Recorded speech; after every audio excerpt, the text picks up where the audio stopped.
দেখো চলে এসেছি আবার একটা রেসিপি নিয়ে। কি দেখাবো জানো তো? আজকে সেরকম কিছু দেখাবো না, মোটামুটি একটু মানে এটা কি জানো, এটা কি বলো তো? এটা দেখো থোড় বলো, থোড়। থোড় কেটে নিয়েছি কুচি কুচি করে, ধুয়ে। আজকে নুন মাখাইনি, আজকে এমনি কেটে ধুয়ে ছেঁকে রেখে দিয়েছি। আর এদিকে দেবো বরবটি, বেগুন, আর দু চারটে আলু, মানে একটুখানি, এইটুখানি আলু দিয়েছি। দিয়ে একটু নিরামিষই পদ বার করছি। দেখো আমি ভাবলাম বন্ধুদেরকে এটাও দেখাই, কি রান্না করি, কি খাবো। একটুখানি এদের গোটা জিরে আমি ফোড়ন দিয়ে দিলাম, বেশি কিছু দিলাম না। আর এই যে দুটো শুকনো লঙ্কা ফোড়নে দিয়ে দিলাম। এটা বেশি কিছু দেবো না, দেখুন নিরামিষই। ভাবলাম একটু বন্ধুদেরকে দেখাই সেরকম কি বানাবো না বানাবো। এদের সব দিয়ে দিলাম। আমি কিন্তু জল দেবো না, এই সবজির যে জলটা বেরিয়েছে না, এতেই আমি ওই পদটা বানাবো জানো। এ দেখো আলু কিন্তু আমি দিইনি, একটু সবজি বেশি দিয়েছি। এটা কিন্তু শর্টকাটে রান্না, খেতে ভালো লাগে। খেয়ে দেখবেন একদিন চচ্চড়ি ফচ্চড়ি করে। আজকে এটাই আমি খাবো।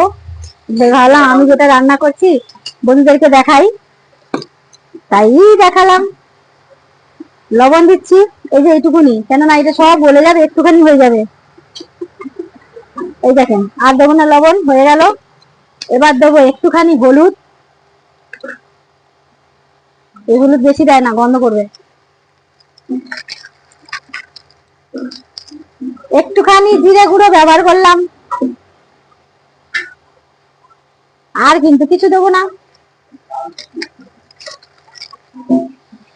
এবার এরকমই করবো চচ্চড়িটা। দেখেন কি সুন্দর লাগবে, যাবেন ভালো লাগে, ভাত দিয়ে ভালো লাগবে, রুটি দিয়ে ভালো লাগবে।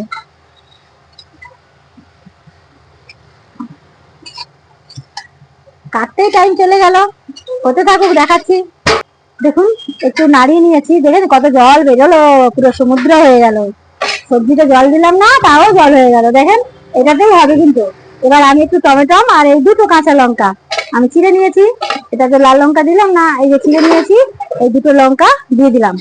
আর এই টমেটো এবার একটু নাড়িয়ে নেবো।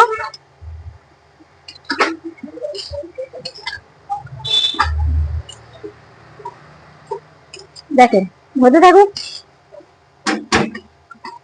এটা আলু বেশি ব্যবহার করিনি, কেন কি সবজিটা খাওয়া ভালো। আলুটা একটু দিয়েছি কম, খুব কম দেখা যাচ্ছে। হতে থাকুক, দেখাচ্ছি। দেখেছেন দারুণ হয়েছে না চচ্চড়িটা? দেখেন কি সুন্দর লাগছে।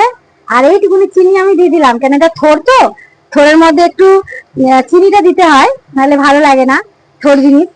থোড় কিন্তু খুব আয়রন, জানেন বন্ধুরা। থোড় খাওয়া খুবই ভালো, বিশেষ করে মেয়েদের তো আরোই। কিন্তু আমার চচ্চড়ি রেডি হয়ে গেছে, খাবেন তো সবাই, চলে আসুন। এই দেখেন আমার চচ্চড়ি আজকে নিরামিষই রেডি। একটু চিনি দিয়ে নামিয়ে নিলাম, আর কিন্তু কিছু কি দিলাম না।